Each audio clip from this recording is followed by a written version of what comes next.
Hi there, I'm John, the founder of Biggs Academy, and our mission is to help 10,000 students get closer and hopefully reach their educational goals. Today, I'm going to talk about an increasingly discussed question centered on why students end up leaving selective high schools. You may think, why would anyone want to leave with all of its benefits? But there are a few reasons what I can think of from the teachers that we teach and personally as well. This is not what I did. I personally ended up attending Penrith High School. I did technically leave it, but I really loved my experience in there, and I ended up transferring to another selective high school called Girraween High School, and ultimately ended up completing my high school experience at Girraween, starting 7 to 10 at Penrith, 11 and 12 at Girraween. Although, as with many things in life, there are many different pathways and different students have different motivation and goals, but hopefully I can provide some insights as to why some students leave these schools. Let's get into it.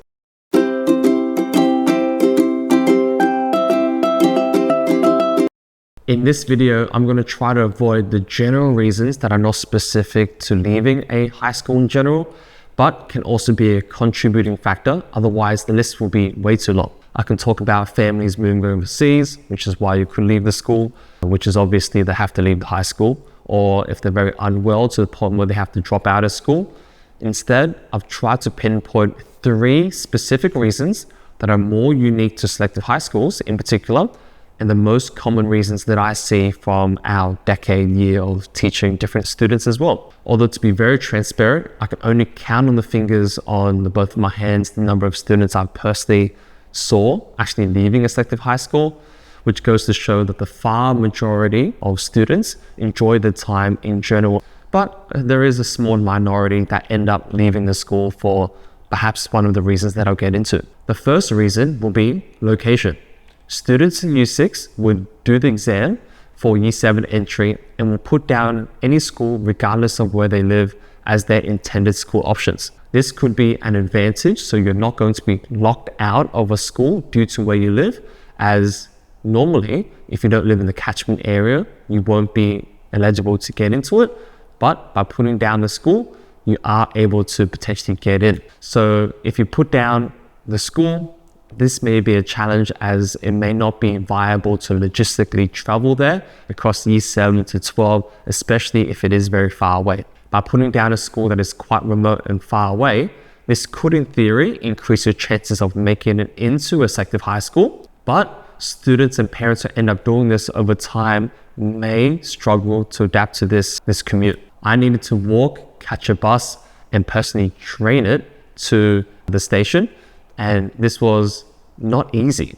Some students may not be able to adapt with this, but I was personally okay for this, as I was a boy and there were many other students that had to also travel alongside with me, so I was more or less fine with it. But some parents, I can understand, may feel a little bit more apprehensive, especially if the student is a female traveling a long way to school on multiple modes of transport too. In fact, one of the key reasons why I transferred to Girraween from Penrith was because it would just save me time in my commute. Remember, although it is ideal if a selective school is nearby to you, but sometimes that is not always the case. This is one of the key reasons why students will end up leaving a selective high school, especially in the younger years, because parents sometimes are not very confident or happy about their kids waking up really early and arriving home quite late due to the travel associated with it. But to be honest, if I just put down Girraween High School for Year 7 entry, I wouldn't have made it in. So it was a bit of a tactical strategy as well. Moving on to the second reason. I believe students leave selective high schools is that there is a better school that is higher academically and/or can provide more extracurricular opportunities. Students in partially selective schools in particular generally are in school that are slightly above average when compared to the national average, when there is a benefit but not a large benefit, as after Year 10 all the classes are then combined with the mainstream class. This means that selective students may not get the same benefit as they used to in junior high school from Year 7 to 10, and as a result, they may want to leave to another higher ranked school, whether it's a local one they can relocate to or to a private school. This allows them to get the benefits from a selective school and then they can round off their high school experience in year 11 and 12 by moving elsewhere, without having to pay tens or hundreds of thousands of dollars attending certain private schools, which can be very expensive. In addition, students may also leave because some selective high schools will only have a certain number of extracurricular activities that they can participate in. Penrith High School, for instance, has a super wide array of sports available, from fencing, knockout basketball, or even ultimate frisbee, that I was all involved in as well. Girraween, on the other hand, did not have many extracurricular options at all compared to Penrith. So I can see that they were sporty, but if I wanted a lot more options, then leaving the school to go elsewhere could be an option. You may be thinking, why would people leave just for extracurricular activities? Isn't academics everything? Well, the reason why is because after high school or finding a job when you graduate university, getting a 98 or 95 isn't much different when it comes to employers. In fact, it is the extracurricular activities that you participate in that will shape and improve your soft skills, like communication, teamwork, and problem solving, which is rather than purely academic scores. If you have a great mark, but you're very slow in your replies, you're not confident in speaking in a group, that is a very bad combination.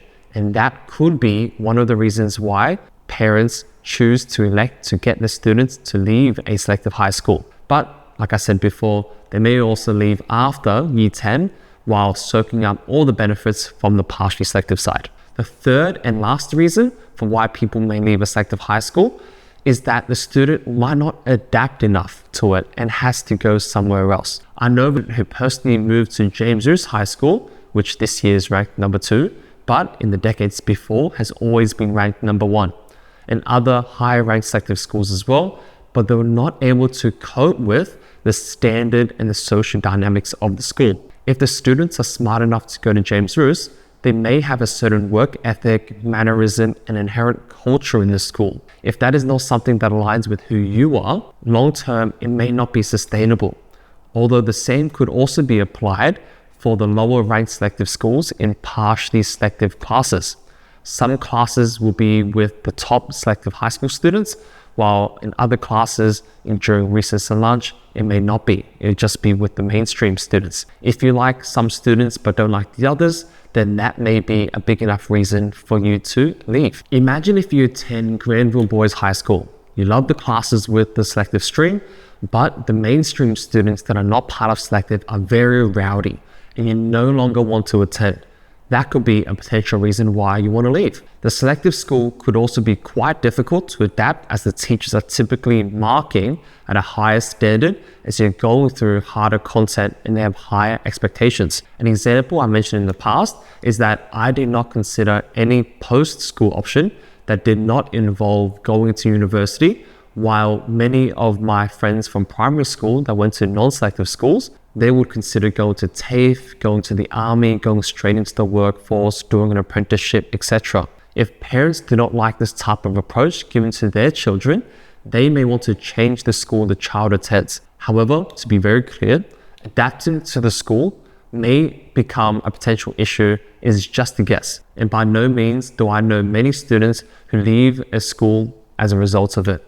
All I know personally for this reason was that when I attended a fully selective school, university was the no-brainer choice. But if you don't want your child to only consider university, then that's maybe a reason why you may move them to a private school or even to a local public school. But in conclusion, the decision to leave a selective high school is really straightforward. It's shaped by the day-to-day experiences of getting to school, the search for finding a really good learning experience and environment, and finding a comfortable fit in the school community. While most students try to find selective high schools and they comment about it saying it's a positive experiences, for some, the best choice may be to find an environment that best suits their individual needs and aspirations.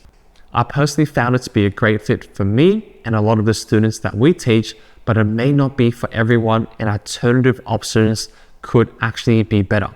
And that is the reason why some students may choose to leave selective high schools for other options. If you guys have any other ideas or suggestions about why students may leave in the first place that I did not include, that's specific to selective high schools, put it down in the comments below, and I'm sure other students and parents will be curious and excited to find out about this. Subscribe if you haven't already, like this video, and I'll see you guys next time.